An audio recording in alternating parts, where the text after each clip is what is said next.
Hi you guys. So today we are going to do a review of these new canning lids. Yes, they are made in China. The company reached out to me to do a review on these. I've done one review in the past on one of their other products, which were electric hand warmers. They were great. So we're going to just take a look at these, compare them to ball, and then I'm going to pressure can and water bath and see if they can stand up to that scrutiny. I have my trusty daddy scale here, so I thought we would weigh one of their lids and then weigh one of my ball lids and see what we've got. So 10 grams on the Tomus, I think it's Tomus, and then 10 grams on the ball canning jar lid.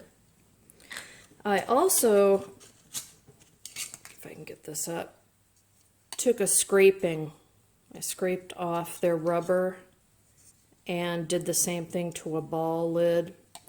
And I know you guys probably can't tell, but the ball lid does have more rubber on it. But the Tomus has a good amount, enough to where I'm going to try canning with them. So I think they may stand up, but we'll see.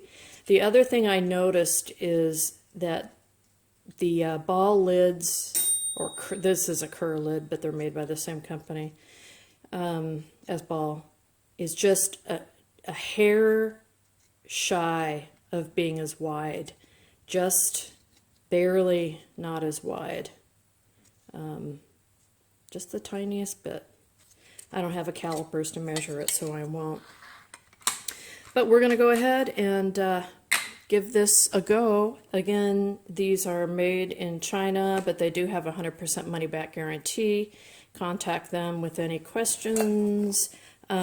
They do not come with rings. It's just the lids. This was an 83 count, but they also send a jar lid opener, and I really like these. And they send you a Sharpie, well, a no-name brand Sharpie. In addition, this is an 83 pack. They also have a 122 pack, which is like 12 bucks on Amazon. So I'm really hoping these lids will stand up to the pressure and water bath canning. They also asked me if I wanted wide mouth or small mouth. I went with a wide mouth because I figure if they're going to buckle, the wide mouth is more likely to buckle than the regular mouth or the small mouth. So yeah, let's give it a go.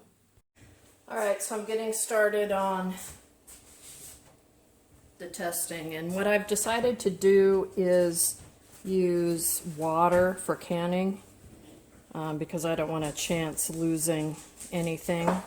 So I will just put the lids on and the rings on and can in the usual way. You ready for the big party weekend or what? Totally.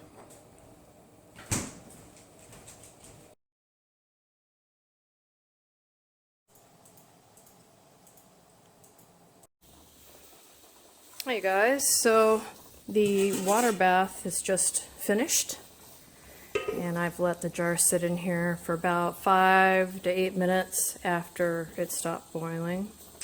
I am now going to remove the jars and move them over here to this towel, and I've got the pressure cooker going. I used pint jars for the experiment. I put water in them and I boiled them for 35 minutes.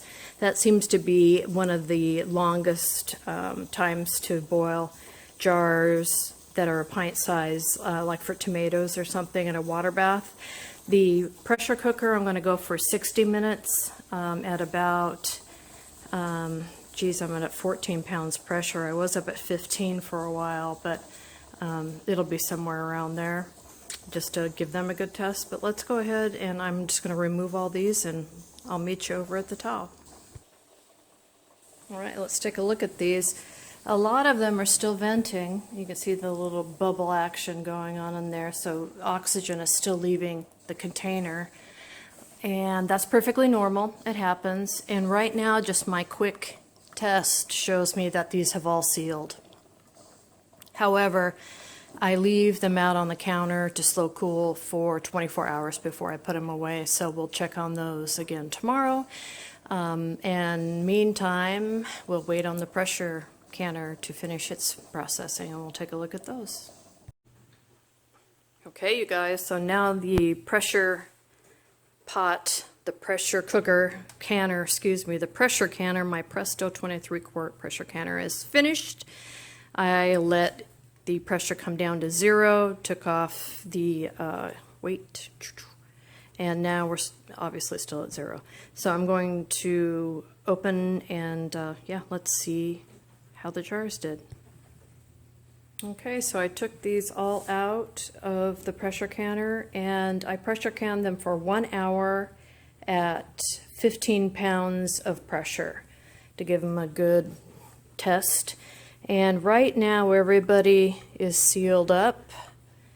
But again, these are the pressure canned, these are the water bath canned. I'm going to let them sit here overnight. We'll check in again tomorrow. There's a small chance, but there is still a chance that they may unseal or not seal all the way, even though the middle is nice and tight on these. So we'll go ahead and let them sit out, and I'll let you know what happens tomorrow. Hey guys, so it's the next morning. All the jars have stayed sealed. Good. You can pick them up by the lid and shake it around. So I'm going to leave these for a couple weeks just to see if they unseal. I don't think they will, but if they do, I'll let you know. And finally, if you do ever decide to do some canning and you don't want to chance your product, you use water. After your water is done being canned just like this, now it's medical grade purified water. You can keep it to drink, but you can also use it for irrigation of wounds, anything that you may need a sterilized water for. So I don't know if I'll keep these or not. I might, but if I run low on canning jars, then I will bust into them. So anyway, there you have it. These are good lids. I will use them again. The price cannot be beat. I'll put the link down below. I don't get any money or anything for you following the link. It's just an Amazon link. So there you have it. And again, the name is, I think it's Tomus. Tomato moss? I don't know. Tomus. All right. So there you have it. Let me know if you have any questions.